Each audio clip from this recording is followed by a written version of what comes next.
इस समय पूरे देश में डेंगू का प्रकोप जारी है। हम पिछले एक महीने से देखेंगे तो केसेस लगातार बढ़ते जा रहे हैं और कुछ डेथ्स भी डेंगू की वजह से हुई है। अब ये डेंगू में जो लक्षण होते हैं डेंगू और विशेषकर बच्चों में इस प्रकार के डेंगू के केसेस और ज्यादा दिखाई दे रहे हैं। तो ये जो लक्षण होते हैं जैसे बुखार आना, शरीर में दर्द होना, हेडेक होना, उल्टियां होना या शरीर में वीकनेस महसूस होना या शरीर में ऐसे चट्टे आना, तो इस प्रकार के जो लक्षण के कोई भी अगर बच्चे या पेशेंट्स या रोगी होते हैं तो उन्होंने तुरंत डॉक्टर से कंसल्ट करना चाहिए। और अगर जो चिकित्सक होता है उसे अगर लगता है कि इसे डेंगू हो सकता है तो उसकी जांच जो है एक सीबीसी टेस्ट की जाती है और साथ में डेंगू की टेस्ट। अब सीबीसी टेस्ट में क्या होता है कि डेंगू में पहले दिन में नॉर्मल रिपोर्ट आ सकती है, प्लेटलेट काउंट जिसे हम कहते हैं वो नॉर्मल हो सकता है, लेकिन बाद में तीसरे चौथे दिन के बाद में प्लेटलेट जो है वो कम होना शुरू हो जाते हैं। इसके अलावा जो डेंगू की टेस्ट होती है जिसमें हम NS1 टेस्ट कहते हैं और साथ में IgM और IgG टेस्ट होती है, यह टेस्ट में पॉजिटिव आ सकता है। शुरू में NS1 पॉजिटिव आता है और फिर चौथे दिन के बाद में IgM पॉजिटिव आता है। और यह जो टेस्ट होती है डेंगू की टेस्ट, इससे ज्ञात होता है कि इस पर्टिकुलर रोगी को डेंगू या बीमारी है। अब इसमें प्लेटलेट जो है वो हमेशा देने की जरूरत नहीं पड़ती है। अगर प्लेटलेट काउंट बहुत कम हो जाता है यानी 20,000 से भी कम हो जाए तभी प्लेटलेट की आवश्यकता पड़ती है, नहीं तो कई बार ऐसे ही बस थोड़े से प्लेटलेट कम हो गए तो वो डेंगू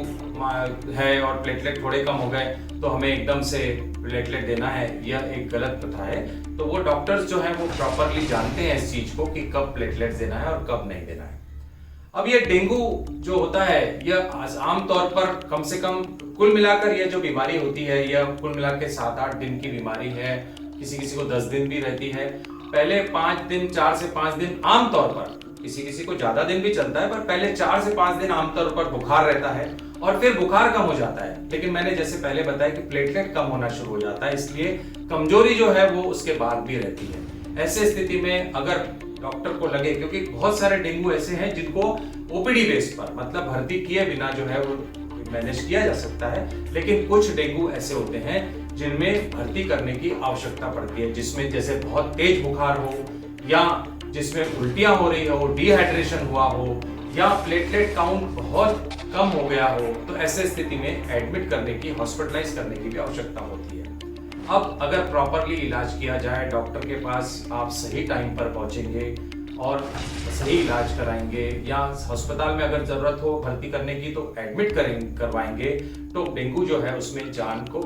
बिल्कुल खतरा नहीं है और उसे अच्छी तरीके से हम मैनेज कर सकते हैं। अब ये जो डेंगू होता है उसके प्रिवेंशन के बारे में आप सभी जानते हो कि ये क्यों होता है ना, ये मच्छर की वजह से होता है। अब इसमें डेंगू को प्रिवेंट करने के लिए अब इसके लिए प्रशासन तो अपनी ओर से पूरी जितनी भी कोशिश है वो कर रहा है, लेकिन हमारी भी जिम्मेदारी बनती है। हम ये जानते हैं कि यह रखा हुआ जो पानी होता है उसमें ये मच्छर जो है, ये लार्वा जो है वो ज्यादा पनपते हैं, इसलिए घर में ऐसी कोई भी ऐसा पॉट नहीं होना चाहिए। ऐसा कोई हम लोग देखते हैं आमतौर पर हम लोग पानी भर के कुछ ऐसे